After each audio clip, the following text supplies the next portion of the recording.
So what's up everyone? I thought I would do a video of my own transformation that I've achieved over the last 2 years and how I actually achieved it. So the topics and what we're going to be going through today is training, nutrition, stress management, and probably one of the biggest changes which I've not really delved into too much, which sort of links up with stress management, which is autonomic nervous system regulation, or NS, nervous system regulation, where I'm going to talk about meditating, breathing, and how it's had a profound effect on my life, but also I do believe on my results. So the images that you can see up here, there is roughly around about 15 pounds between them now.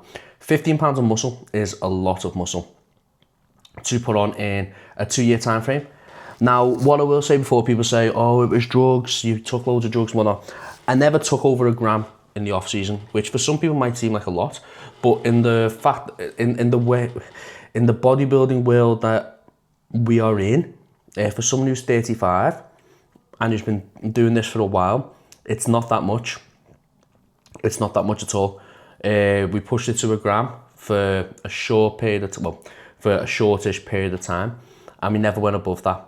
Now, don't get me wrong, in prep it's slightly above that. It's 1.1 at the moment, or 1.2, can't think off the top of my head, not including orals, so I think it's 1.101, and then orals on top of that. But what I'm going to say, for the whole off season where I would have built the majority of that muscle, I didn't take over a gram. It was very conservative, and the reason I wanted to do that for a reason, which was if I managed other things outside of bodybuilding itself, sleep, stress, which I alluded to before, making sure my digestion was on point, making sure I recover from my training, would I have to take a lot of anabolics for me to be able to put on size? And I've proved to myself, no, I don't.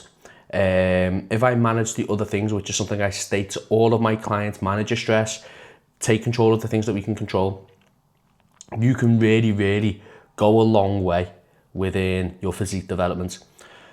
But firstly, I want to start talking about training and doing a deep dive into training and what I've done differently this time round compared to previous attempts. For the majority of this improvement phase off season, I trained 4 days a week. Now, 4 days a week is not a lot for a lot of people watching this, and 4 days a week is definitely not a lot for me. I love training, and adapting to this 4-day split was quite hard, quite difficult, really difficult if I'm being honest, because I had to trust in myself and my programming that less is more, which is something I truly believe in and I harp onto my clients. But a lot of coaches watching this will understand just the advice we give to our clients doesn't necessarily mean that's the advice that we're going to take ourselves.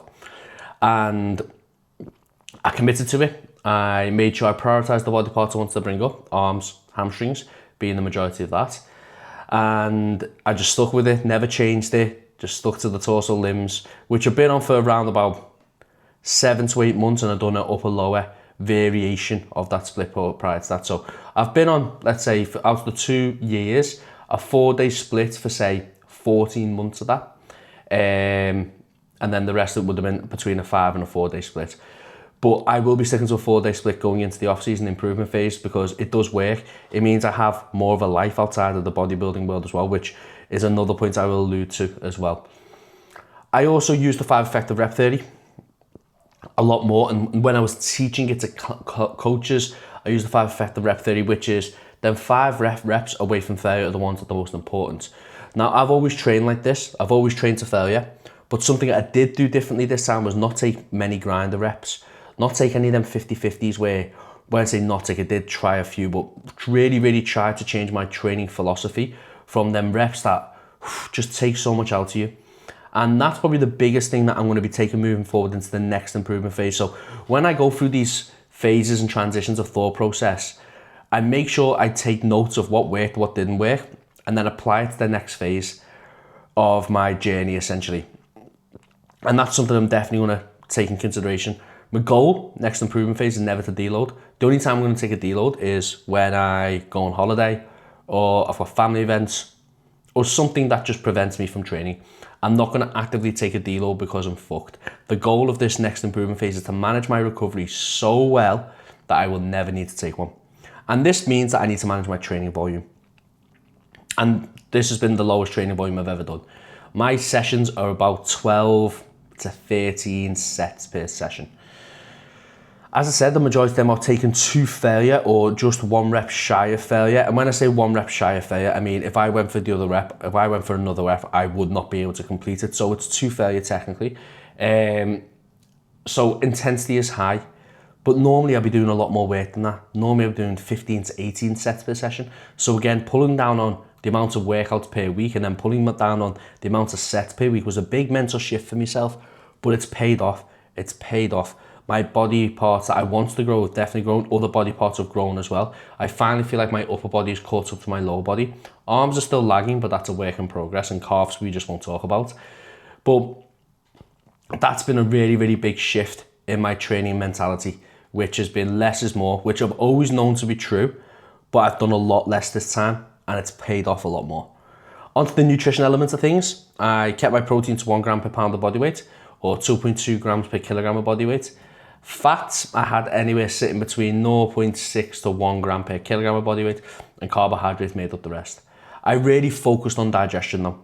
Really focused on optimizing or making my digestion as effective as possible, and that meant making sure I ate food groups that sat well with me, making sure I ate foods that I knew I could digest and utilize, as opposed to just cramming loads of quote unquote healthy carbohydrates in there, because I knew that's what I needed to do. Sometimes I relaxed on my food plan a little bit. I had granola because it was more calorie dense. And I did try and think of what was the most calorie dense foods I can have that sit in my digestive system that I know are going to make me progress in regards to body weight going up, but also making sure that they're going to sit in my digestive system well. With me being diagnosed with ulcerative colitis, it's something I've got to be very, very aware of.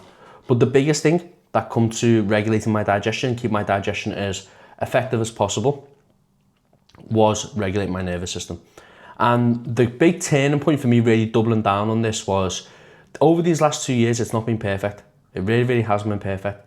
At the start of this year, I had a tonsillitis flare-up, if you want to call it, where I got tonsillitis on and off for around about 6 to 8 weeks, which is horrendous because I couldn't sleep, because my tonsils were basically blocking my airways as I was sleeping. So I basically gave myself sleep apnea. And then a year prior to that, I had a colitis flare up, and this is where I really started to double down on the mindset and the thought process of regulating that nervous system, going from a sympathetic to a parasympathetic state. Because I had the longest flare up I've ever had before, which was between 10 and 12 weeks. And it's hard. Anyone who suffers with any digestive issues, especially things like colitis, Crohn's, IBD, where you know when you need to go, you need to go. It's a really hard thing to process, and it's a really hard thing to go through, because it's life debilitating. You're constantly looking out for a toilet. You can't put on body weight as effectively, because again, you're just shitting it out quite literally. And it's draining. Physically, it's draining. You're just dehydrating yourself an awful amount, obviously, because you're passing loads of stools. And it was a hard time for me mentally, because I was thinking I might going to end up with a colonoscopy bag. Why is this not stopping? There's obviously blood, mucus, which is not nice at all.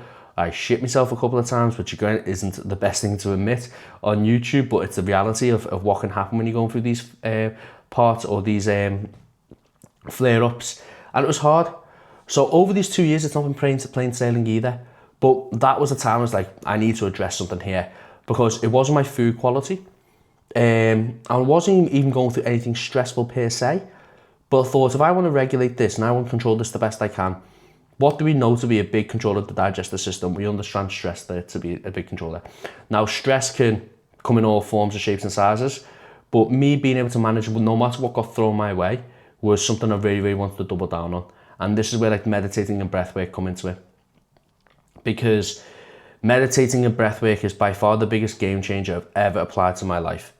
Meditating is not what I thought it was about 2 years ago, where it was trying to cancel all thoughts going out. Meditating is letting thoughts come in and letting them go. Sitting with them if you need to, but not obsessing over them. The ability to not overthink. The ability to not look back in the past and really obsess over it. And the ability to just move on and be present. And I do believe that I've doubled down and I've become a lot better person, a lot better coach, and just overall happier in general, because I'm a lot more present. My dog keeps me present. He's a pain in the arse. I had an operation 3 weeks ago, which is again another pivotal moment in my life. But also, he keeps me present. I'm so happy watching him run around. Like, all of these little things that you may take for granted, when you are present, you don't take them for granted. And that's something I really want you all who's watching this video to take on board, is don't take the small things for granted, because they really, really do play a huge role in your life. So, as you can see, there was a fair bit of change that I've done over these last 2 years in regards to train less, done more volume, done less volume, ate less protein, ate an abundance of calories. I took less drugs, but I really doubled down on my mindset. I'm really doubled down on how I really focused on breath work and regulating that nervous system. And I don't want this video to be too long, but I truly believe if you manage all these 4 things and what I've just said then in regards to nervous system, sleep, lifestyle, we'll put that in the same one, nutrition and training, and you do it to your needs, especially not overtraining. I think people train too much. A lot of bodybuilders anyway, we're not talking about Gen Pop here, train too much, and they would really benefit from pulling back a little bit. They really, really would. And if you can find a training program that works for you and you can keep progressing, just keep doing it. Don't do more. Find the minimum effective dose, because you're always going to take a rep that you shouldn't take, which is then going to creep into fatigue. Whereas if you're doing the minimum effective dose, you never really have to worry about that too much. But yes, guys, that's how I achieved this transformation of putting on 15 pounds of tissue in just under 2 years. And I'm extremely proud of myself, and I'm really, really excited to show it off on stage in a couple of weeks from now.